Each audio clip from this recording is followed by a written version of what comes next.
Teve pessoas que morreu, se doou, bancou, deu dinheiro do bolso para construir, né? Temos aqui a Câmara de Vereadores, temos a Igreja, né, do Sagrado Coração de Jesus, temos a cadeia pública, temos o Teatro Municipal. Você trouxe aqui a informação que vai de você mesmo, vai dividir com o nosso ouvinte em relação a Nazaré, a importância que está isso. Então, os microfones agora a gente cede a você para se apresentar e já começar aí relatando, né, essas riquezas, as importâncias nesse olhar. Bom dia Vidalto, bom dia Mádia, aos ouvintes aí da 101.9, uma grande satisfação de estar aqui novamente, né? Vidalto, o patrimônio histórico de Valença, né, ele está diretamente ligado na moral, no orgulho do seu povo, né? Então, eu estava conversando contigo aqui há pouco, um amigo meu entrou em contato e disse assim, Neto, você já viu Nazaré como está? O patrimônio de Nazaré foi restaurado, foi pintado, os casarões, né? E Valença tem um acervo muito grande, né? Não só os casarões que são tombados, né, as igrejas, os patrimônios históricos públicos, mas também os particulares. Subindo ali a Praça do Porto, existem várias casas, vários casarões ali que estão, como o próprio Madja conversando em off aqui, falou que tem placas na frente que acabam encobrindo, né, esses casarões. Imagine se ali, no Porto de Valença, aqueles casarões ficassem expostos, pintados, organizados. Teríamos um centro histórico dentro de Valença.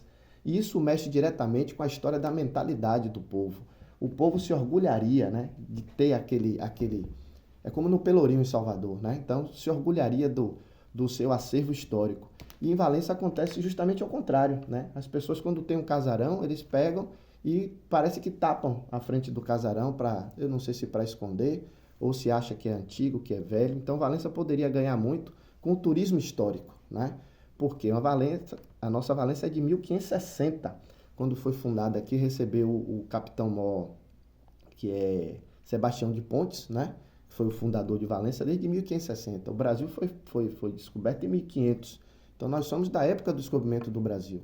E todo esse acervo arquitetônico aqui da cidade deveria ser de tal forma conservado que levasse ao cidadão de Valença a ter orgulho dos seus casarões. Como está acontecendo hoje em Nazaré. Você vai no centro de Nazaré hoje, estão os casarões todos pintados, todos organizados, com todos aqueles rococós, com aqueles rococós clássicos, barrocos, né? E Valença não fica atrás, Valença é mais antiga que Nazaré. Veja bem, você traz aí uma apresentação de uma riqueza, de uma fartura, de grande diversidade que tem Valença.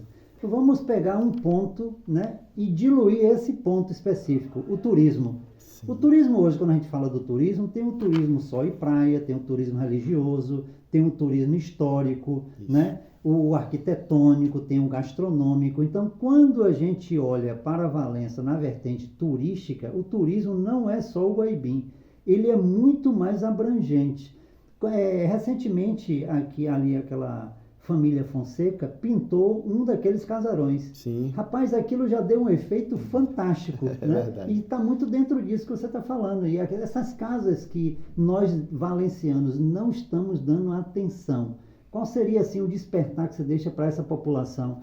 Para todo mundo brigar por esse patrimônio sentimental que tem valor. Isso, o patrimônio histórico, ele antes de tudo não é do dono da casa, não é simplesmente da gestão pública, é do povo de Valença, né? Então, o povo de Valença tem que ter essa consciência de valorizar, né? Eu vejo em outras cidades, quando você vai mesmo lá para o lado da Chapada Diamantina, né? O próprio banco, o Bradesco, é em um casarão histórico, né? E eles mantêm a fachada. Então, nós temos que valorizar, temos que tirar foto, tirar selfie, postar, valorizar o nosso patrimônio, porque isso atrai turistas, né? Mostrar para as pessoas que vêm de fora a nossa riqueza do patrimônio de Valença. Não só a Igreja do Amparo, como a Câmara de Vereadores, infelizmente a antiga cadeia ali pública que eu trabalhei quando eu entrei na Polícia Civil em 97 para 98, tive o prazer de trabalhar ali dentro daquele prédio que já estava em um estado deplorável, né? Fazer campanhas para forçar a opinião pública, forçar os gestores a tomarem a frente disso, a procurarem os órgãos responsáveis, né? E no último caso, estávamos conversando aqui, né? Porque tem o IPHAN, que é responsável, né? Um órgão federal, E ele tem a responsabilidade justamente de evitar a degradação do patrimônio histórico e até mesmo incentivar a manutenção. Mas sabemos que o IPHAN nem sempre tem recursos, né? Toda vez que é procurado o IPHAN, existe. O Brasil é um celeiro de patrimônio histórico, existe no Brasil inteiro prédios históricos. Geralmente as pessoas não têm condições de mantê-las, né? E a própria legislação diz que se você tiver um prédio histórico e você não tiver condição de manter, você tem que entrar em contato com o IPHAN para no prazo de 6 meses o IPHAN se manifestar. Geralmente se manifesta dizendo que não tem condições, né? E aí vem um outro instituto, que é o chamado Instituto do Destombamento, que foi criado na era Vargas, Getúlio Vargas. Pode pesquisar aí na internet, é que vocês vão achar, né? Então, o destombamento, ele pode ser feito como uma forma, não para poder você degradar o patrimônio ou destruir o patrimônio histórico, mas como uma forma de você dar celeridade na restauração. Porque Na conservação. Porque sabemos que se você tem um patrimônio histórico, ou o próprio município tem, e ele pede ajuda ao IPHAN e ao IPAC, que é um órgão estadual, existe toda uma burocracia, tem que ser feito daquela maneira, com tal tipo de material, tem que vir um engenheiro fazer avaliação. E o Instituto do Destombamento, né, é uma válvula de escape para se destombar o prédio, pegar empresas de engenharia também especializadas, como eu fiz no meu prédio, né? Quando eu construí o prédio, eu fui na Câmara de Vereadores, a priori, tirei foto de tudo, chamei a equipe de engenharia e disse, olha, vamos fazer uma réplica da Câmara de Vereadores, o prédio de 1849. E refizemos todos os rococós clássicos. Ali na Câmara de Vereadores tem uma arquitetura clássica no térreo e neoclássica no primeiro andar, né? Então, foi feito aqui por empresa aqui de Valença. Então, no último caso, se não conseguindo os órgãos federais, até mesmo estaduais, de restauração e de preservação do patrimônio histórico, poderia, em última ratio, se optar pelo destombamento do prédio, que é feito através do Poder Legislativo, no caso aqui da Câmara de Vereadores, que foi um tombamento, a Lei 1888, salvo engano, a Lei Municipal, e pode ser feito isso e contratado uma empresa de engenharia para ser feito os reparos, né? Que não precisam tantas minúcias que os órgãos de proteção, que deveriam, já que são órgãos de proteção e de conservação, deveriam ter as verbas necessárias para poder intervir. Infelizmente, a gente sabe que não tem, né? Aqui em Valença, professor, aqui em Valença a gente sabe que é uma cidade rica, né, de cultura. A gente estava falando aqui sobre alguns prédios que hoje as lojas tomaram conta, né? A gente vê aquela coisa nova hoje, né, com a visão da era que a gente está vivendo, mas por trás tem aquela cultura, aquela história que já foi vivida.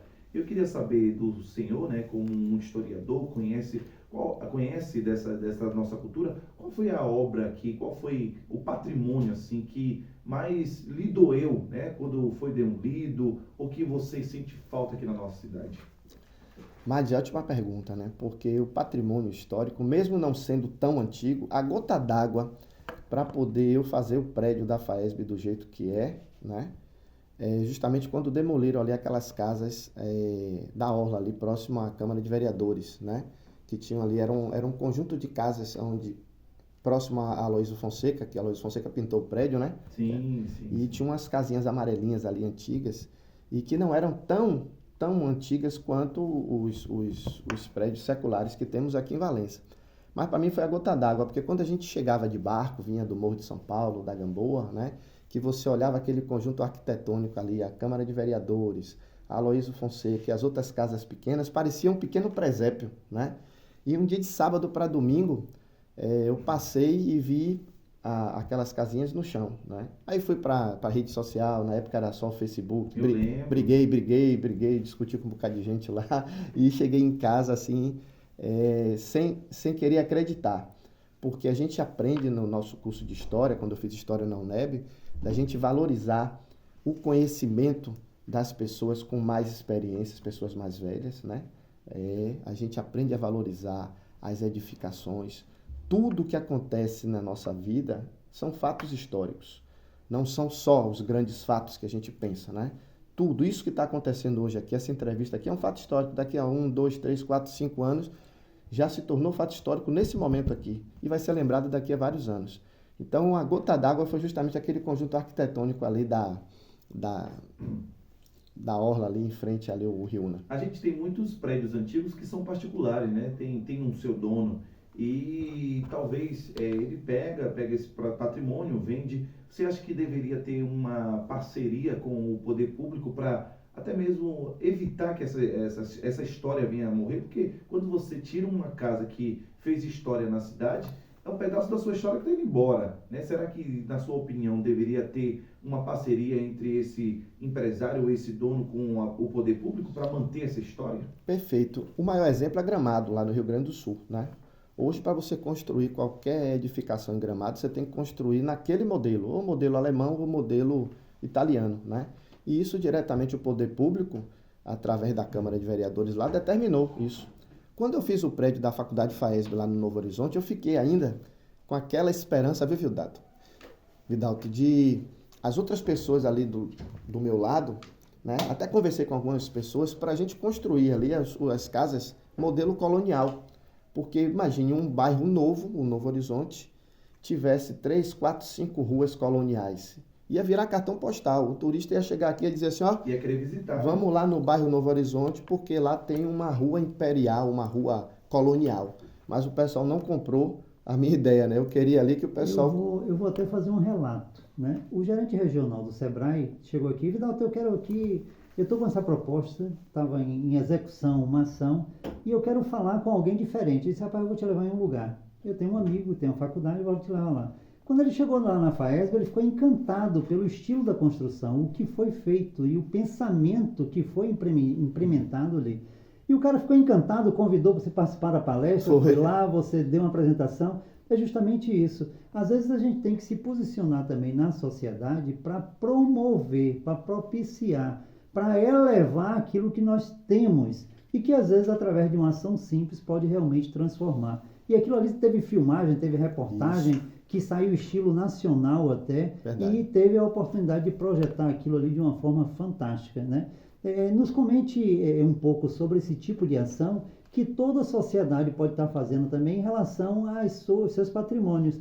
Olha aquele prédio da esquina da Sinaleira que a ordem, né, religiosa reformou, alugou para uma boutique e do outro lado alugou para um sushimê, né? E no fundo tem hoje uma loja de fora até. Eles estão no prédio antigo, conservando a história e patrimônio, mas inovou no ramo de atividade, né? Fale um pouco sobre isso também. Isso, perfeito. Nós podemos usar o patrimônio histórico, que aparentemente é antigo, né?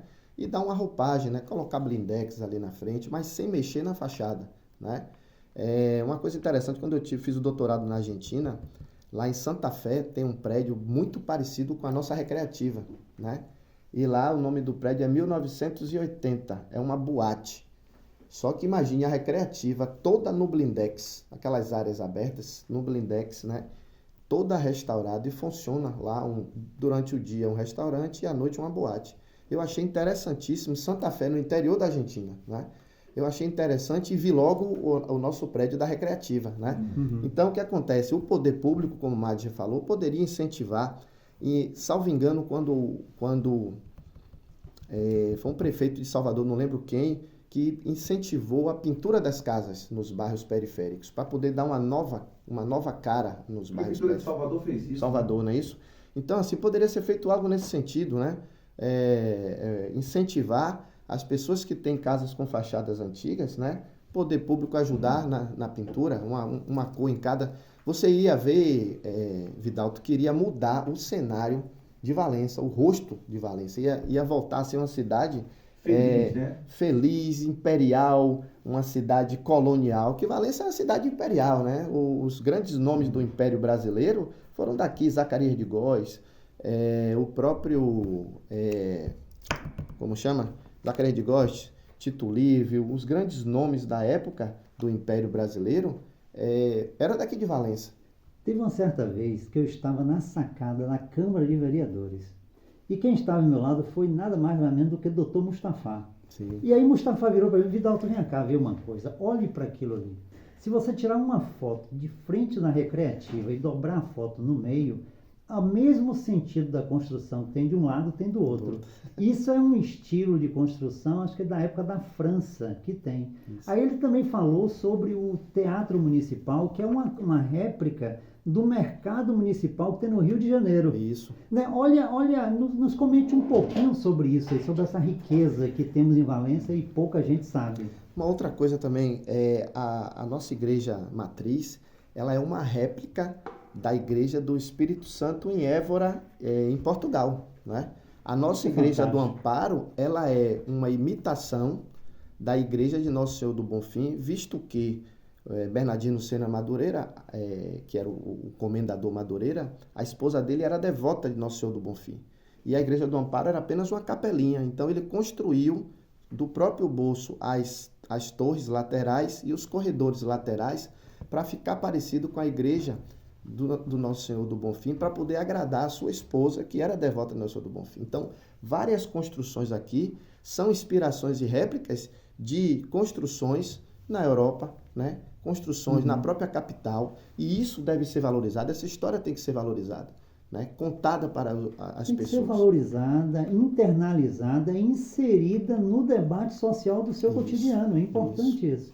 As pessoas hoje ficam nessa questão de tudo é eletrônico e online, mas quando o Francisco Sarmento fez o robalo, botou ali no Jardim Velho, e que o robalo, mesmo de ferro, ele se mexia, homenageando, né, os robalos que adentram no rio Una e vai para a cachoeira desovar, veja o que o físico promove de equilíbrio na psicologia de uma sociedade e faz com que ela possa ser feliz.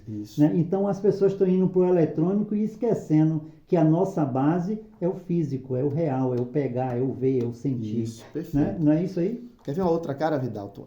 Valença ali tá sendo feita a reforma ali da orla, né?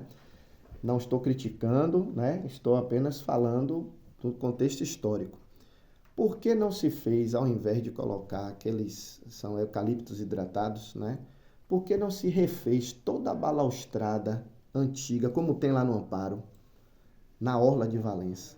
Daria um ar de cidade colonial, né? Se você chegar em Cairu, no porto de Cairu hoje, em frente à prefeitura, colocar as balaustradas antigas. Sim. Aquela balaustrada existia quando eu era criança, que eu andava lá em Cairu, e foi reconstruída.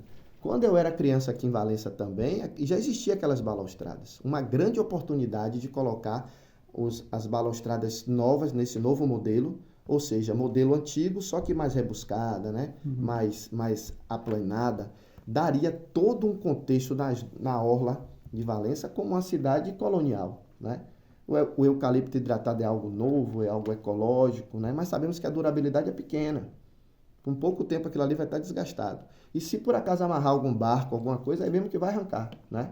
Então, assim, uma oportunidade de trazer para aquela Valença antiga. Eu acredito que o pessoal mais antigo ia viver um saudosismo muito grande, que viram aquilo ali, né? Sentava-se. Eu lembro que os próprios políticos, eu lembro que na época, salvo engano, Dalmar era vereador, que é o pai de Renata Queiroz, ele ficava sentado ali em frente à Câmara de Vereadores, naquela balaustrada, conversando de noite. Eu passava com meu pai, o pessoal sentava ali para bater papo. Oxigenando a política, né? Isso. Mas, Neto, veja bem, a gente chega em determinado momento que a gente fica com gosto de quero mais, mas infelizmente o tempo... Rico, né? Deixa eu só trazer o professor Bonfim, que quer contribuir também com a gente aqui. Vamos lá ouvir? Espera aí, rapidinho aqui.